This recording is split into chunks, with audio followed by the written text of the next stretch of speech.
Hello, Slashies, and welcome to Slashed, a horror podcast where we talk about the scares, the screams, and the spooky stuff. My name's Grace. And my name is Wouter. And today we once again have a very special guest host. Hello. Please introduce yourself to our lovely audience. Hi, my name is Aafke. I'm a friend of Grace and Wouter's. A very dear friend of ours indeed. And today the three of us are going to talk not about one, but two films. Namely, The Babysitter and The Babysitter Killer Queen. What a treat. What a treat. What a indeed. ride. And now, once again, before we dive into the mess that we were about to embark on, why don't you, grace us once again with one of your lovely, not one, but two synopses. We are getting spoiled today. Yes. Okay. The Babysitter is a 2017 comedy horror film directed by Meg G and written by Brian Duffield. The film follows Cole, a socially awkward 12-year-old, and his enigmatic babysitter B. While Cole is seen to struggle to fit in at his school, he is shown to have a close relationship with B, and they bond over their mutual love for slightly outdated popular culture. One night, Cole wakes up to find that B and her friends are playing a game of truth or dare in his living room. The game quickly escalates when B kills one of the boys during the game, and it is revealed that the remaining teenagers are actually part of a satanic blood cult led by B. The cult is trying to perform a ritual which will grant them the perfect life, and all they have to do is mix the blood of the sacrificed boy with the blood of the innocent, namely Cole's. Cole realizes he's in mortal danger and fights the cult, made up of horror film stereotypes and over-the-top gory sequences. In the end, Cole defeats B with the help of his crush Melanie, and he seemingly stops the cult once and for all. Well, that didn't work out because there's a sequel. The Babysitter Killer Queen, which came out in 2020, came out this year, is directed once again by Meg G and written by Meg G, Dan Lagana, Brett Morris, and Jimmy Warden.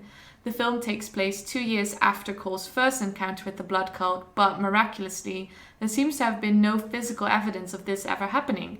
Neither Cole's parents nor his schoolmates believe Cole's stories about the cult, and as a result, he has become even more of a social outcast. One day, Melanie, his crush from the first film, invites Cole to ditch school with her and her friends so they can party on her boyfriend's boat. Cole accepts in the hope of rekindling his romance with Melanie, but he soon discovers that the invitation was a trap, and that Melanie is, in fact, the new leader of the blood cult. To make things even worse, the villains from the first film have come back from the death to try to kill Cole and fulfill their pact with Satan once more. Cole manages to escape their clutches with the help of Phoebe, the mysterious new girl at his school, and together they fight off the high school blood cult in more gory scenes. Now, if you have seen the film, you probably realize that I've left out quite a bit in this synopsis, and that is because the second film is incredibly convoluted.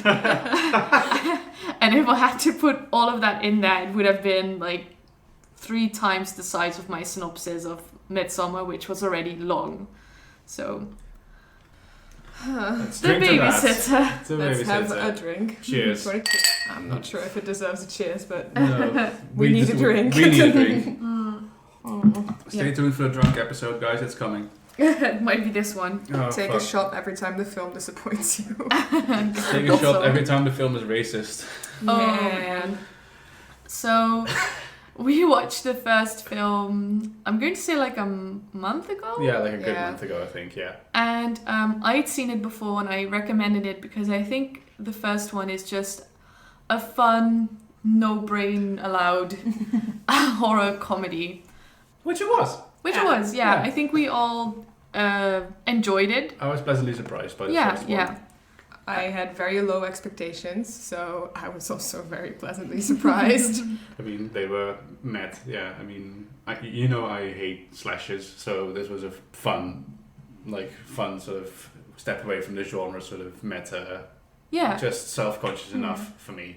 Because it's super meta, the first one. You definitely have to, at least for me, it makes it more enjoyable if you keep that in mind. So the blood cult are all made up of these, like we said, these horror film stereotypes. So B is, I would say, the final girl. So she's the cool, mysterious girl that ends up killing the villain, usually.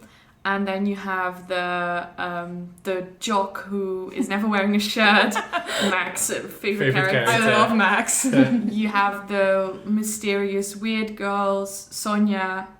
You have, I guess they had the nerd character, but he got sacrificed. Yeah. And unless you want to, Samuel. How do you remember because this? I had to write a synopsis. Okay. Or unless you say that Cole kind of counts as that. You have the bitchy popular girl, which is Bella Thorne. Don't remember what she was called. And the black character who dies first. Mm-hmm. And they're all definitely written in that way. And if you view the film with that in mind, and you kind of read their jokes as riffing on how flat and weird these kind of stereotypes actually are. Because if you had this completely vapid mean girl cheerleader, she would be probably scarier than the villain. And the same goes for that if you have this incredibly pumped up jock who is only about being the fastest and partying and stuff. He would be a super scary guy like Max. I think that's fun, taking that to the extreme. Yeah, exactly. But without that layer, the characters are awful, problematic a little bit. Especially, John is the black character's name. Yeah. I feel like that is supposed to be. I'm not trying to rag on the actor or whatever, but the feeling I get is that he is sort of used to be MTV comedy host. He used to probably be on Ridiculousness or something. He used to be a Vine star. He was on Vine, and you can tell that he's not used to being funny longer than 7 seconds. That's the point I was getting to. It clearly just let him riff 99% of the time. It's so not funny. No. I feel like he thinks he's Chris Rock 15 years ago. Yeah. Oh yeah. Oh. Definitely. Oof. Yeah, I'm sorry, but that's the vibe they're going for. And I actually feel like he's probably improvising a lot of it. Oh, defo, yeah. And I think that makes it so weird because, obviously they're pushing him in that direction. So I'm not going to fault the actor for that. But it does feel really awkward that they've kind of pushed him in that direction where they just have him riffing more and more just of really tired jokes that fit into that stereotype of the black character. Mm-hmm. I really didn't like it. No. And it was worse in the second one, I thought. Yeah. If you're going to have someone improvise, make sure it's a comedian who is used to it and who you can trust to be funny. Yeah. When improvising, because this was just painful, especially in the second one. And edit, please, editors, please allow them to be there. Because I feel like the second film has done either one of two things. Either they let him riff more and somehow it turned out worse, or they didn't want him to riff anymore and they gave him scripted lines, which just shows why and it just falls into the whole vibe of why the second film is so terribly unfunny. I think if we're going to compare that, I would like to first talk just about characters because that's what we're going on now. Exactly. I feel that in general the second film gives off the illusion that it has become more self-aware. But it's kind of in that way where they realize what was maybe interesting about the first film, but they picked out the completely wrong parts. Yeah. Mm-hmm. They were clearly trying to see, okay, what was interesting, what was really good from the first part. And I think what was really good is that it was clearly these horror film characters and it's a parody on them. Yeah. And here it feels like they are parodying themselves. Yeah. And being semi-self-aware of it. Because he was talking about, because in the first film he dies first. And that is kind of a joke in itself. And then in the second film he dies last. And then he's like, this is some post-Jordan Peele era stuff. And it's like, okay, if you're going to bring up Jordan Peele, who has made such fantastic horror. Such socially relevant, poignant horror. The only thing it does is underscore how awfully outdated the character is that you're trying to force on us.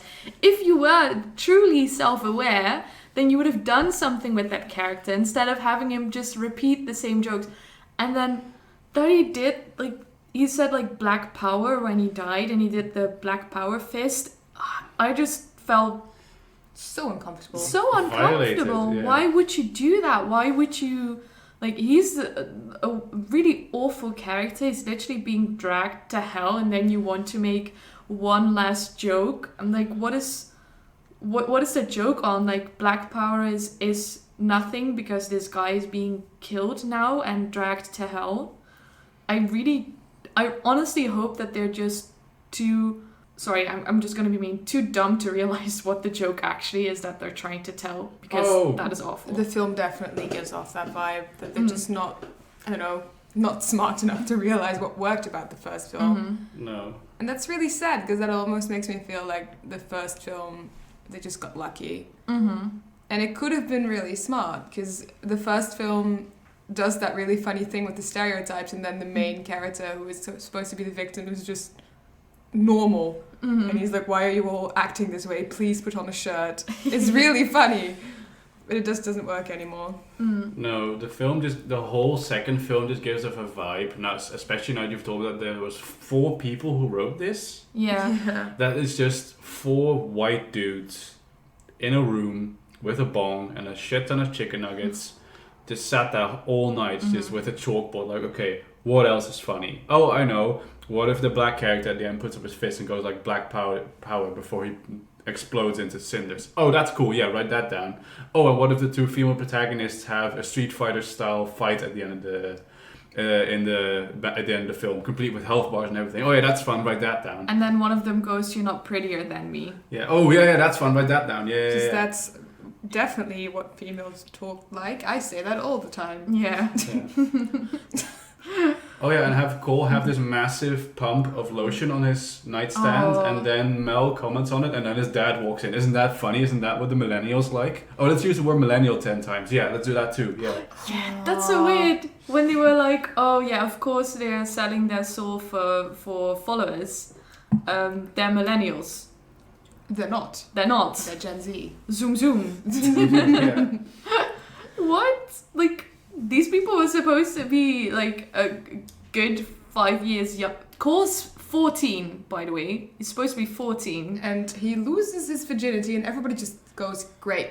Yeah. Yeah. Homeboy. Well done. Including his dad. He was born in 2006. He's a child. He is younger than Shrek.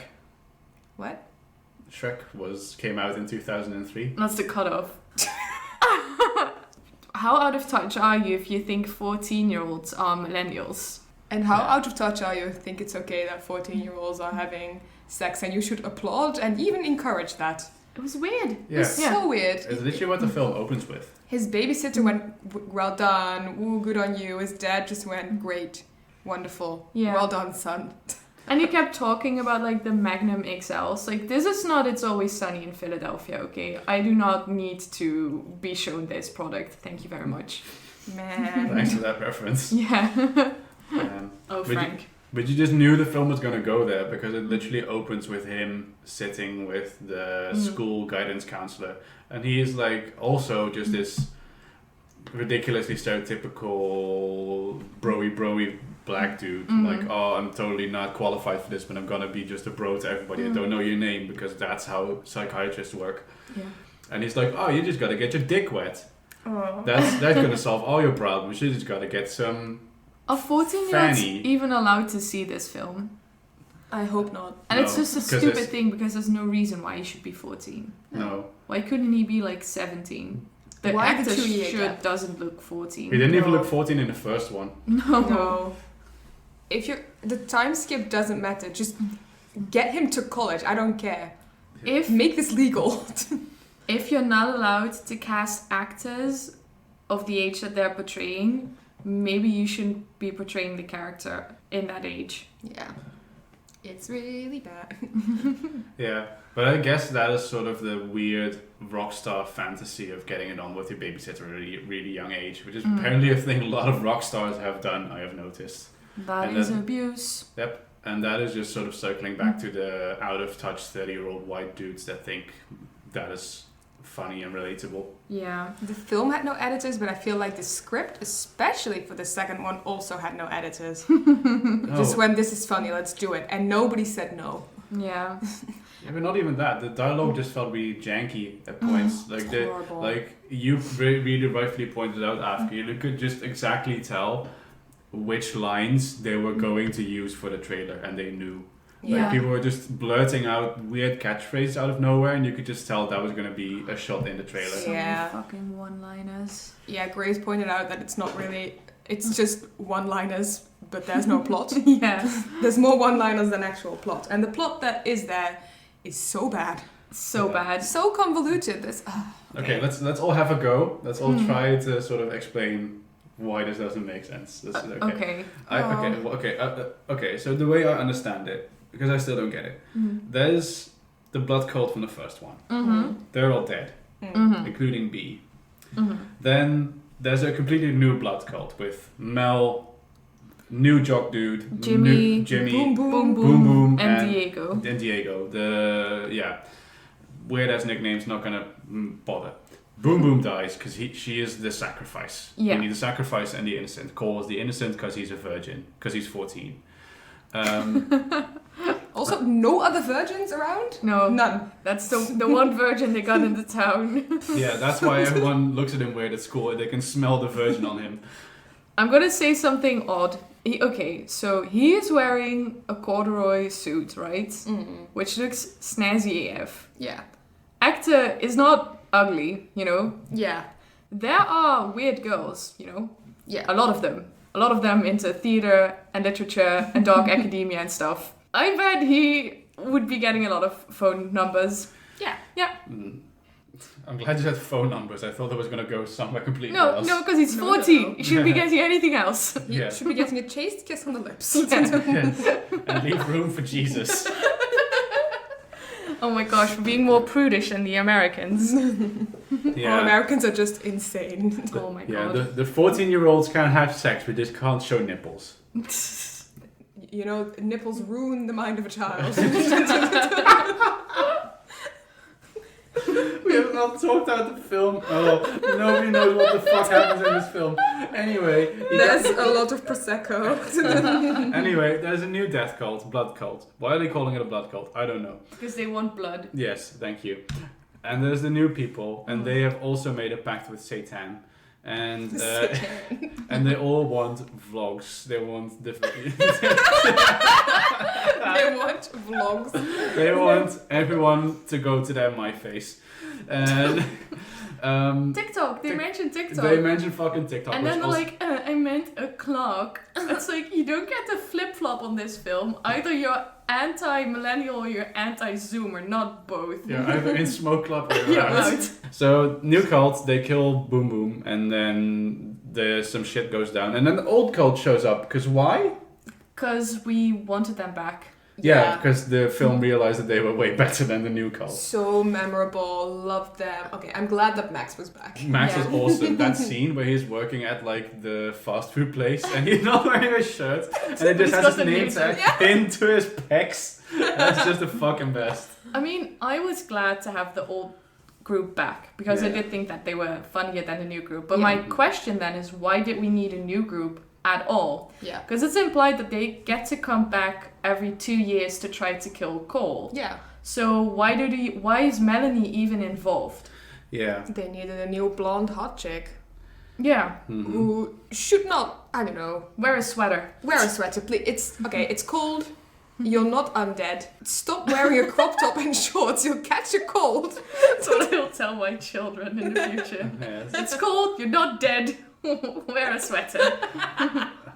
Okay, so for context, Mel wears tops that very clearly show the cleavage, which is allowed because you don't see nip knobs.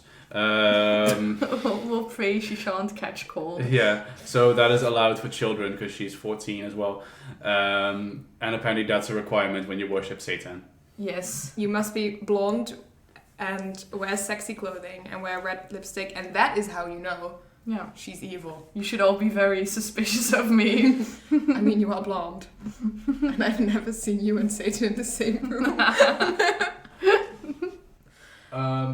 Okay. Yeah, so, but I find it really weird because the ending just straight up retcons the first film.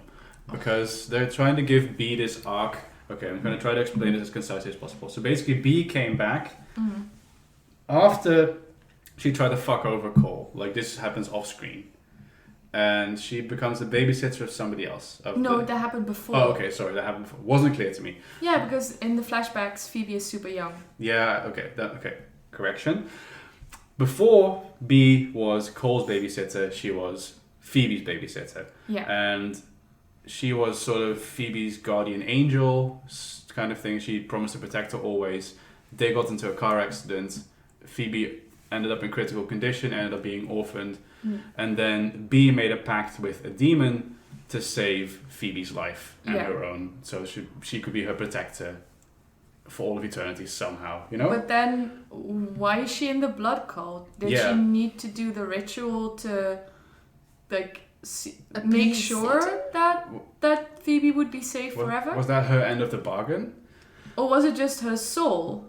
Yeah. Why is she in the blood cult if she kind of made her deal then and there? And then the second film is trying to imply that because Phoebe exists and she still has that deal that she will protect Phoebe forever, which also should have existed in the first film because those events technically happened before the first film. She also needs to protect Cole because they are destined for one another. What? Okay, you do your interpretation and then... Because clearly they're trying to bring Phoebe and Cole together. That's sort of what she's been trying to do. Or that's what it looked like to me. So that's why Cole also has to live, because otherwise they can't get together and make each other happy and protect each other or something. Okay. But if you're going to retcon the entire film, like, you already brought back the original crew from the dead, so why not retcon it differently? Why don't just have the exact same premise, but on a slasher lake camp? Yeah. It was completely unnecessary. Why did B need a redemption arc? I would have liked it for once if a popular blonde girl wasn't redeemed or something. She was just evil. She was cool with it, but she had layers. She obviously did care about Cole somewhat in the first film. I don't know, there was something interesting there which I liked. And then in the second film, they just kind of went, but actually she was good and pure? Yeah, because the first film was kind of like, sometimes you'll meet people that seem really nice and seem to have your best interest and that you can genuinely vibe with, but they don't have your best interest in mind. I was like, where do you keep it? in I wanted to say. But then indeed they had to retcon that. Okay, so how I interpreted the scheme. Yeah. So, okay, B got in a car crash with Phoebe. Phoebe nearly died, so B gave her soul for that. And then for some reason she was like, my work is done here, I'm going to babysit other children now. Yeah. And also start a blood cult. Because I don't see how those two things are related. And she just becomes an evil person. She didn't want to kill Cole, but she didn't want to use his blood to get the life that you want. Yeah, because they don't have to kill him. No, for the other people in the cult. Yeah. Not for herself, because she was selfless, and the only thing she ever wanted was to give her soul to Phoebe. Yes, so this doesn't make sense. Now, that's just the thing, it doesn't make sense. Then in the second film, she's aware that the rest of the blood cult will get 2 years to prepare and then try to kill Cole again. And she doesn't want Cole to get killed because she actually genuinely cared for him and she feels bad that she kind of dragged him into this in the first place. So she thinks, okay, what is the way to make sure that Cole can't be used in this ritual? I need to get Cole laid. How will I get him laid? Aha! Phoebe. Just the only other child that I know. I will set up an elaborate scheme with rabbits and basements. Surely once they find themselves in this creepy basement in the cabin in the woods while being hunted, but they'll survive that. Which Phoebe built when she was 6 years old, I might add. Surely once they get there, they will get in the mood. I will make sure this one cassette is there as well. that will surely get them in the mood. It works. So, While covered in urine. yeah. Don't forget that whole thing. Yes, he did pee on her. Yeah. And she did not wash it off. No, she thought it was cute or something. I was very... He had a powerful stream. Yes. The women love that. Yes, definitely. Love a good stream. A heavy stream. Heavy throats. From an Animal Kingdom perspective, Cole has now claimed her as his territory. Yeah, so she had no choice but to stand. No. So then they get in the ritual space and she shows up and she already knows that her plan obviously worked and they did the deed. So they can't use him for the ritual. And then she's like, aha, my true purpose was actually to stop the blood cult that I had started because I regretted it when I was in hell. Yeah. And also I thought, won't it be nice if you guys get laid? And now, because I'm technically also a demon and the ritual has to end, and for very vague reasons, I will now also go back to hell. Bye. And it would have been fine if she had said, if I don't do this, then they will get to come back in 2 years. Yeah, they never But she didn't say that. So, clearly, that whole blood cult had nothing to do with Phoebe. No. Because if the whole thing was they had to complete the ritual, because otherwise B couldn't complete her pact with Satan and save Phoebe, then she would have beefed it. Yeah. So clearly that's not going on. So this is just B doing a complete 180 and ruining her own blood cult. Yeah. And being like, and now you crazy kids can just, have fun together. And I will now go. My job is done. Bye. Goodbye. How I kind of saw it was that B made the deal to save Phoebe. And the deal was not to sell her soul, but to sort of recruit people. And that is why you saw her. I don't know why there were flashbacks, but every cult member got a flashback to why they became the way they were. Matt just wants to kill people. Love it. Best arc. And that is why she recruits the blood cult. But she doesn't complete the ritual, okay? And then in the second film, she also doesn't really complete the ritual because she doesn't recruit people for Satan. On the other hand, he does get their souls, so I'm guessing he's happy. Mm-hmm. But still... Maybe he was like, I'm good either way. Yeah. You get people to sign up. It's kind of like an, what's it called? An MLM. Multi-level marketing scheme. Yeah. It's not about making a profit. It's about roping more people into the scheme. Yeah. Yeah. But you remember what a huge, plot device Chekhov's devil book was in the first film? Oh, right, the devil book. That was what it was. Yeah. Which they also mentioned multiple times in the second film, because the whole thing is that they all signed their names in the devil book. But it's not there in the second film. It just drops out of B's corpse at the end. Loot, yeah. It's cool, rare magic item. I can sell this to my wizard. And it just sort of drops into the beach, and then they all go home and get high or whatever they do. And then it's a post-credit scene, like the book is still there. Yeah. Cole will return in Avengers Infinity Killer Satan Blood Prom Cult. night. Can you? Oh, why did I get excited? You hear prom, you're like, I get to wear a dress. Yeah, it's like, people fighting in dresses. Like, Carrie. I was excited. Yeah. I'm happy for you. Got carried away. Please edit that out. The one saving grace is if the book had been a plot device, like they're hinting now, like they're clearly hinting a threequel, because the book is there. And if it's going to be a deal like, whoever finds and signs the book next is going to be the next one in the cycle, this film is basically Horny Jumanji. Oh no. It is. Oh no. I thought I don't like that.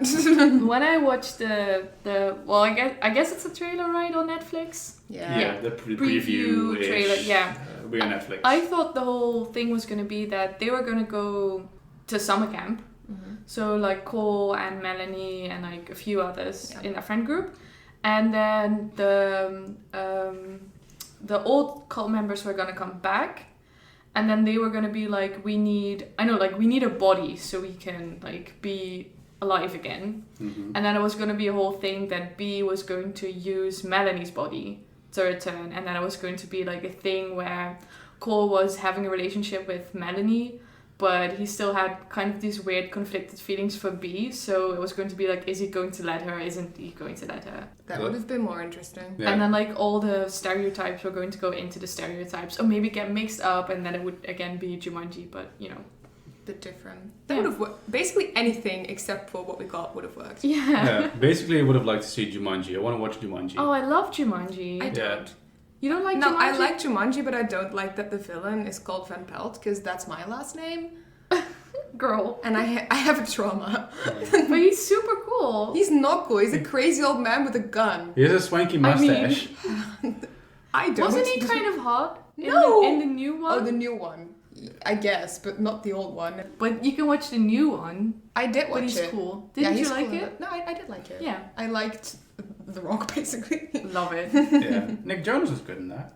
Yeah, it's funny. Love Nick Yeah. Jonas. Anyway. Criminally wasted the Hound though, Rory McCann in the second one. That was such a shame.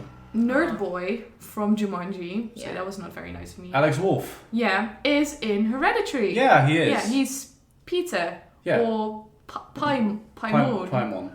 Yeah. Paimon. This means nothing to me. Pokemon. Yeah. This is the most unhinged episode we've recorded. Yeah, I love it.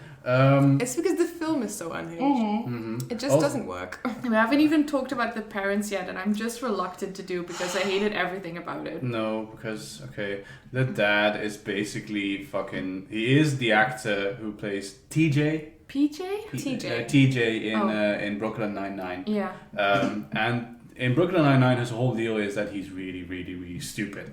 Mm.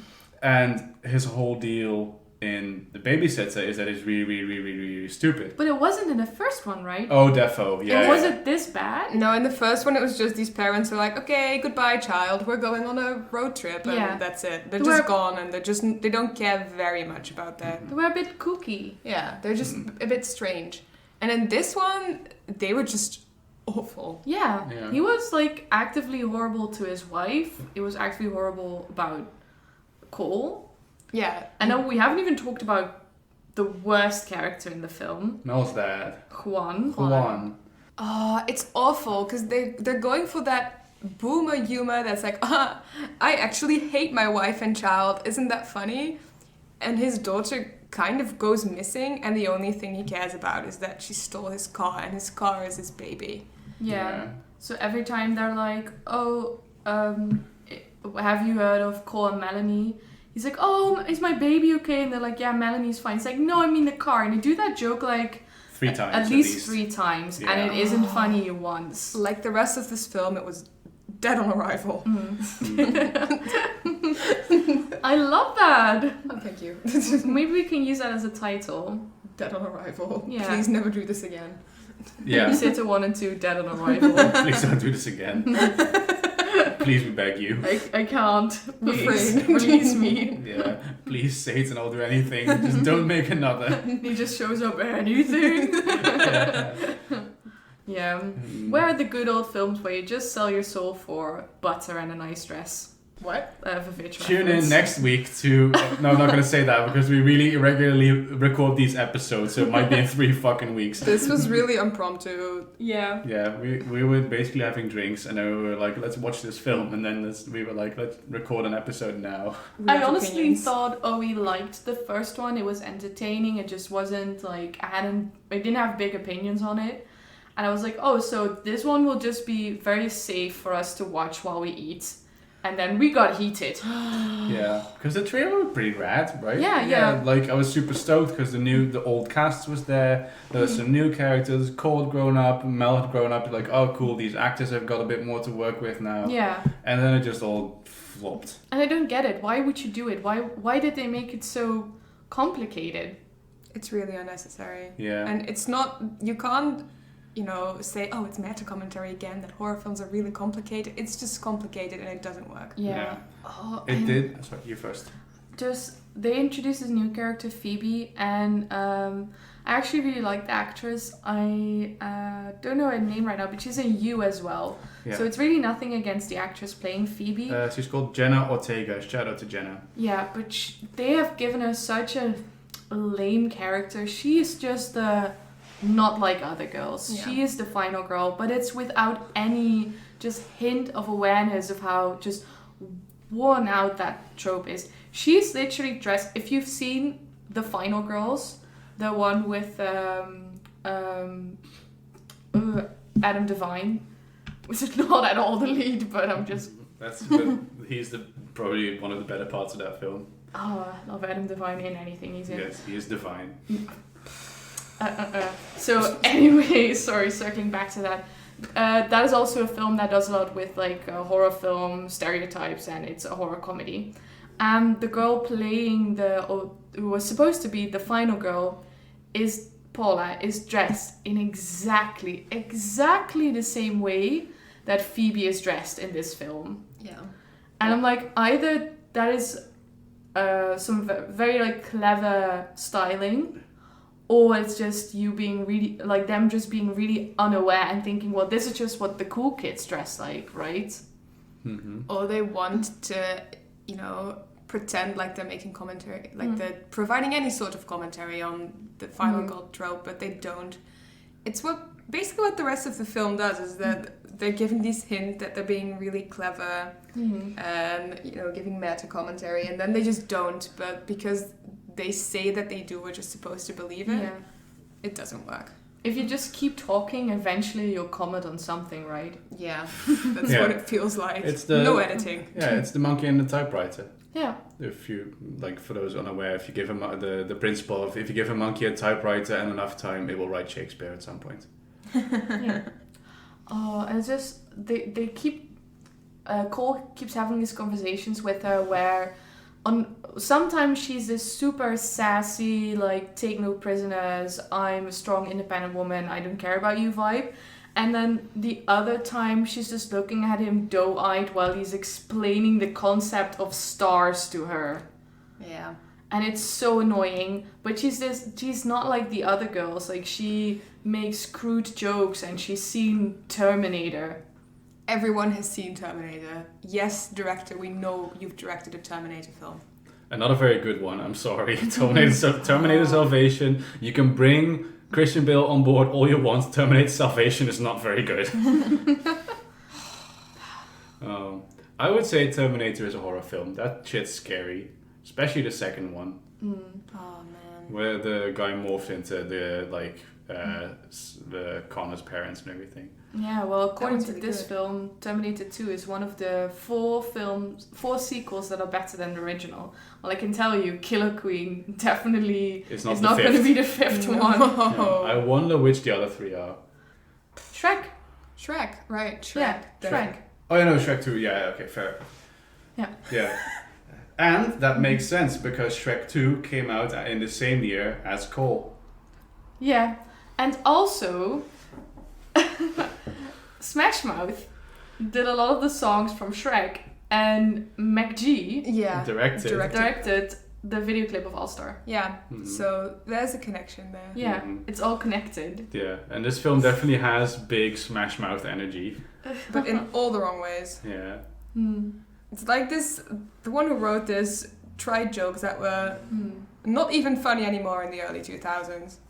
I mean, it's pretty obvious that the writer of the first one just wasn't on the writing team for this one. Yeah. Yeah. Oh. Oh. And on that sort of big sigh, I think this is a good moment to Fill our glasses once more. fill our glass once Yeah. more, say cheers to you all. Thank you all for listening. Yeah. Thank you, Aafke, for being a wonderful co-host. You're welcome. Yes. Be sure to look out because Aafke is definitely going to be back for another one. Yeah. When we could be talking about the two It films. Yes. So be sure to tune in for that.